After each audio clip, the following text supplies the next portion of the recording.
Well, you guys want a tutorial, so here we go. You can see that each of these places, you can see that the board is divided into these sort of territory things here. So Enedwaith here is just this whole area. Part of this is on the sea, then it's separated by a river, part of it by mountains, and then part of it by this little line. Mountains, rivers, and I guess really the ocean are going to be some things that are different from Risk, like regular Risk and separating things. Normally it's just separated by little borders here.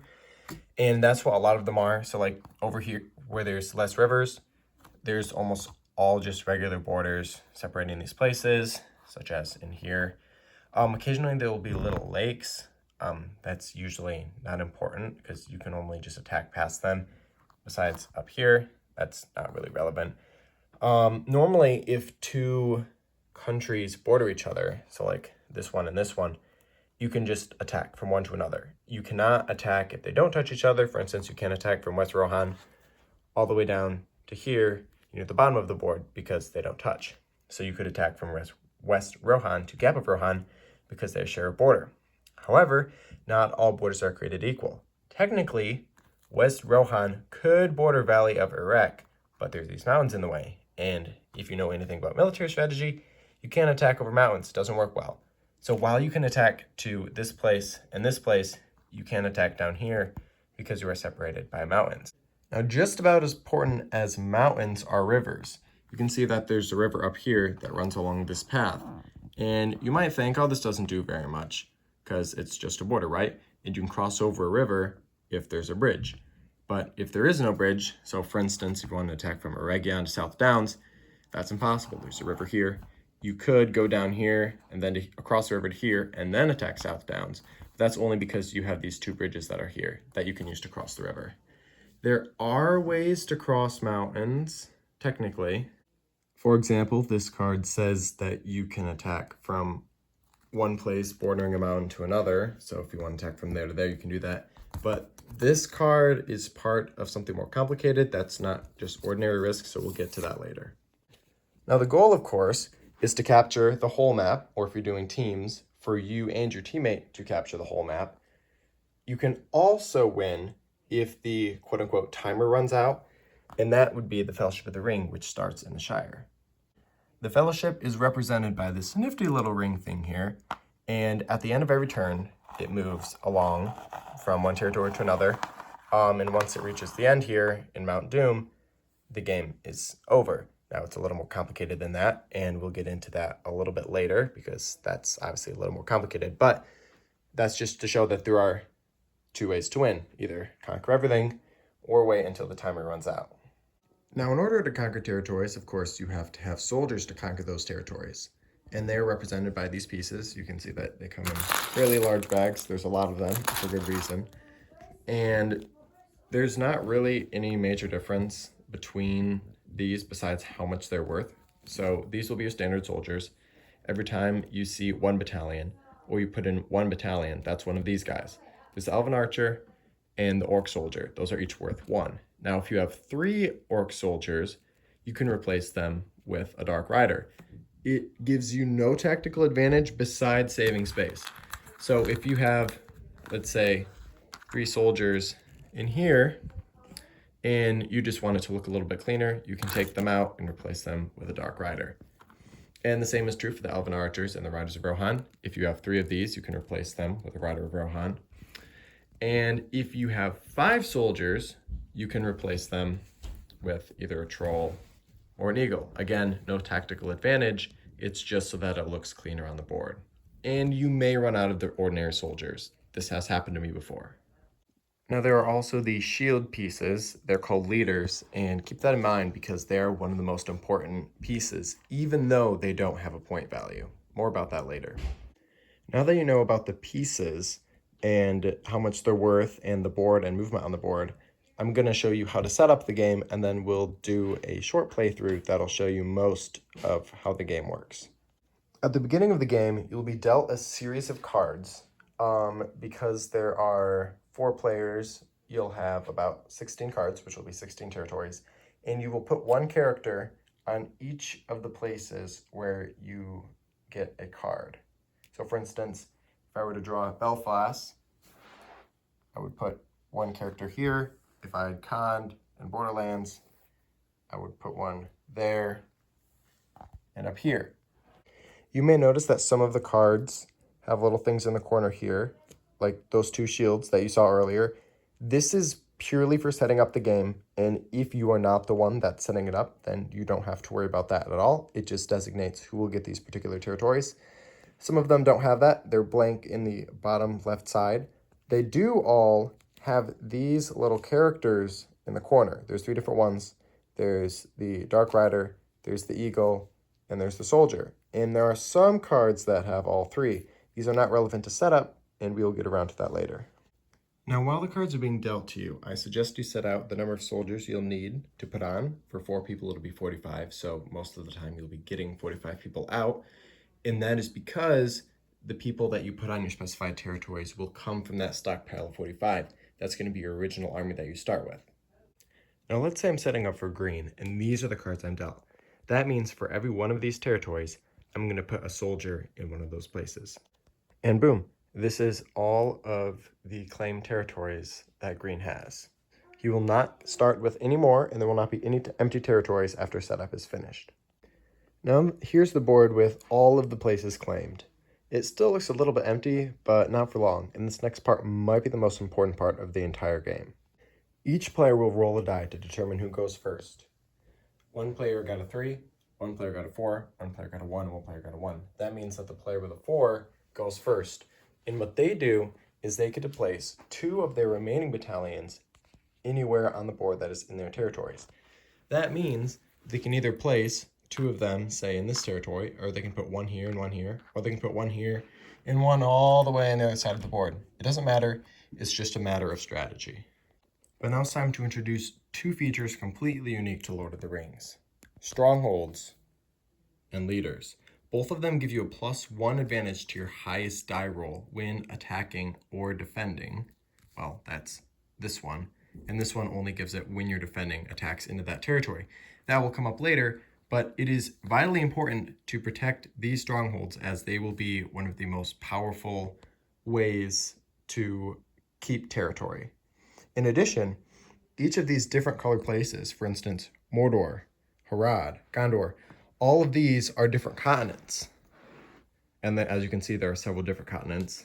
There's 1, 2, 3, 4, 5, 6, 7, 8, 9 different territories. Different regions, my bad. Some people call them continents. And each of them, if you control at the beginning of your turn, give you an extra amount of reinforcements. So if you are to control one of these regions, that is extremely beneficial to you because it helps you build your army larger and faster.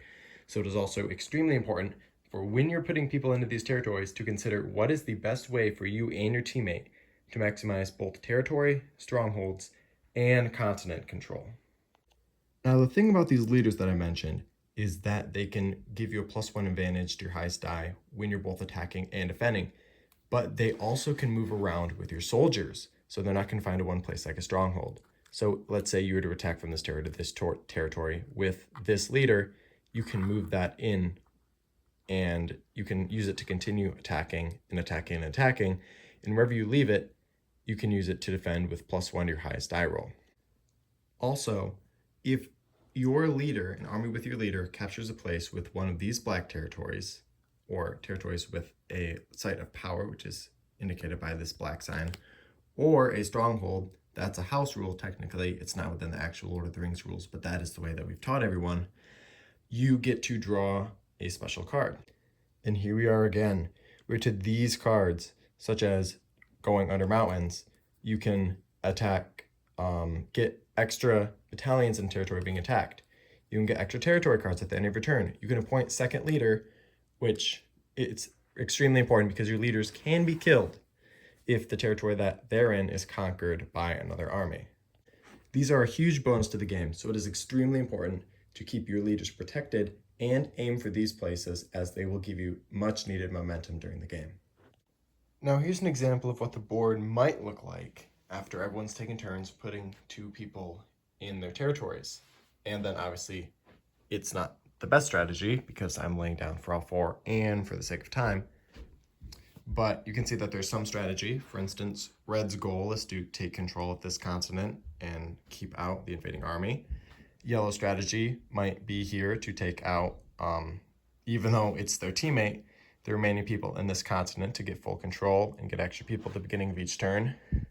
Black is more spread out, though they focus on this continent, these continents up here, and keeping green from taking over these continents. And green strategy is really just all over.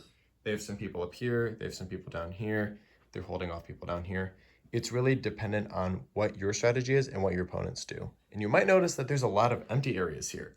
Like there's barely anyone here.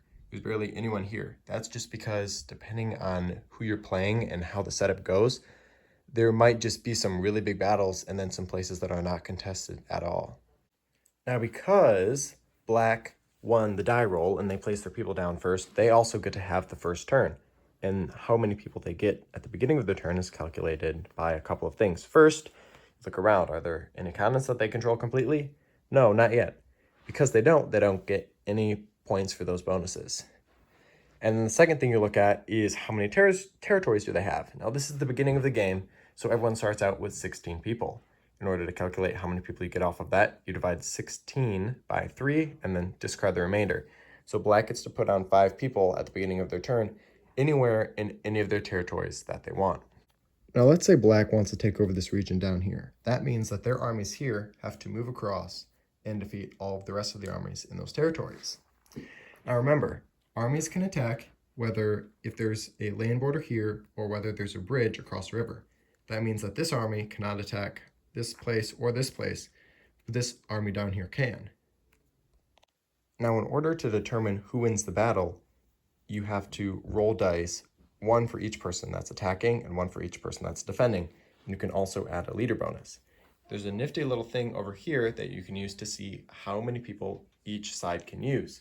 An attacker can use a maximum of 3 plus a leader, and a defender can use a maximum of 2 plus a leader. In this particular situation, black has 3 or more people, so they can decide to use all 3. The defender only has 1 person in that territory and no leader, which means they can only put up a maximum of 1 person. Because black has 3 people, they can use 3 dice, 1 for each person. And because red has 1, they can only roll 1 person. Now to calculate who wins any particular battle, you have to look at the dice and pair up the highest scoring dice for each side.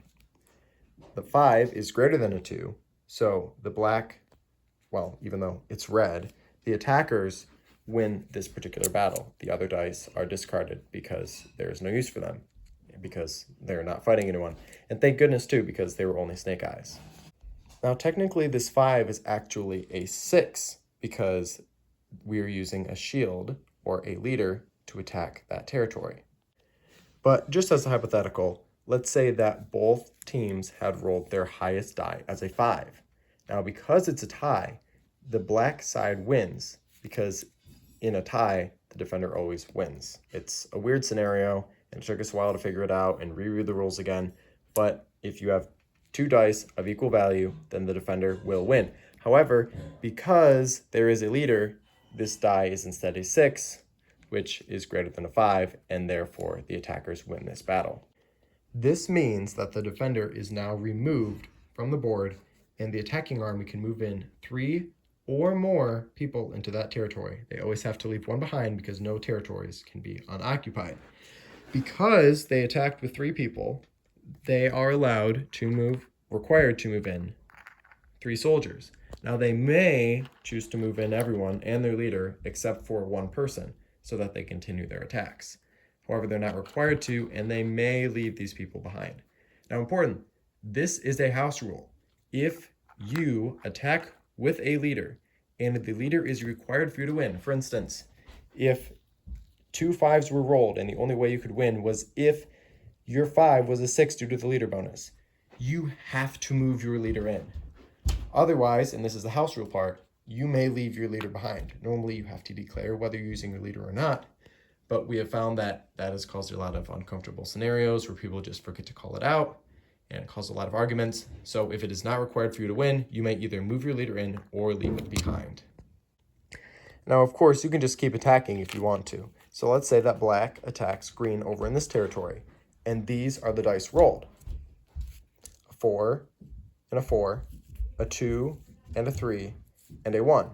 Because this is a tie, the defender would normally win. However, because there is a leader, this 4 instead becomes a 5, and so the attacker wins. In this scenario, the 3 is greater than the 2. The 2 gets no boost because, well, it doesn't apply, leader doesn't apply to that die, and the 1 is discarded, which means that each team loses 1 soldier out of these territories. And now green can only defend with 1 because there's only 1 person in that territory. Black can still attack with 3. And you can continue to attack as many times as you like until, well, you run out of places to attack. You cannot attack yourself. That is important. Now let's say black, with their leader, captures this area here. Now important, this is a quote-unquote site of power because it has that black lettering, which means that black gets to draw one of these cards, and they have to do whatever it says. If it says play immediately, you must play immediately. If it says play at the start of your turn, you must play at the start of your turn. Simply follow the instructions on the card. Now this particular card says that if an evil force controls Udun Vale, which is this territory right here, they receive 10 extra battalions there.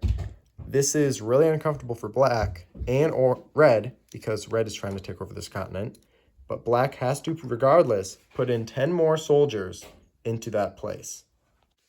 There's also one more thing I forgot to mention, and that is these ports. Any territory with one of these things next to it, which there's 1, 2, 3, 4, you can't really see it there, and 5, can attack from any one port to any other port on the board. That means that this black army, if they want to, can attack across the sea lane, because you can see they're connected by a sea lane, to this port across the water. Now let's say the battle dwindles down to there's only 1 person in this territory and 3 people in this territory. That means that black can now only use 2 soldiers to attack across the sea lane, and that would be the same whether it's across a bridge or across a normal boundary, because they have to leave 1 person behind in this territory. Now black could obviously do a lot more. We're not really going to get into that because there is a lot that would be done. Normally the first turn lasts a very long time, but at the end of your turn, you are allowed to fortify, which is to move people from one place to another one of your connected places. So if black wanted to, they could take these people from here and move them to here because that is connected. However, it is very important that you remember they must be connected, which can be with these boundaries or with a bridge or with a sea lane all the way around. As long as you could attack from that territory to another territory, all the way to that place, then you can fortify there. And also it is important only from one place to another place, and you must always leave at least 1 person behind. Now that black has finished their turn, they get to draw a territory card. Like I said earlier, these are really important in the late game, and that is why these finally will come into play. If at the beginning of your turn, you have a match, so for instance, 3 of these, or 3 of these, or 3 of these. The territory doesn't matter, it's the thing in the bottom right corner. If you have a match of, say, 3 horses, that means you get to get an extra amount of people. If you have 3 foot soldiers, you get an extra 4 at the beginning of your turn. If you have 3 of these, you get an extra 6. If you have 3 eagles, you get an extra 8. If you turn in 1 of each, you get an extra 10. Now, you can only have a maximum of 6 of these cards in your hand. If you were to, let's say, get rid of another opponent and get all of their cards, which, yes, that is the thing, and you have more than 6 cards, you have 6 or more cards during the middle of your turn, then you must turn in a match, whether it is the really good one or you're just turning in 3 soldiers. Regardless of what it is, if you have 6 or more cards during the middle of your turn, you must turn them in. If you have 6 cards at the beginning, you must turn in a match. Now we finally get back to the ring, and we can do what you've all been waiting for and wondering about this timer. This wonderful golden ring can decide how long the game goes. At the end of each turn, it moves 1 territory along this path. So after black goes, it'll go to there.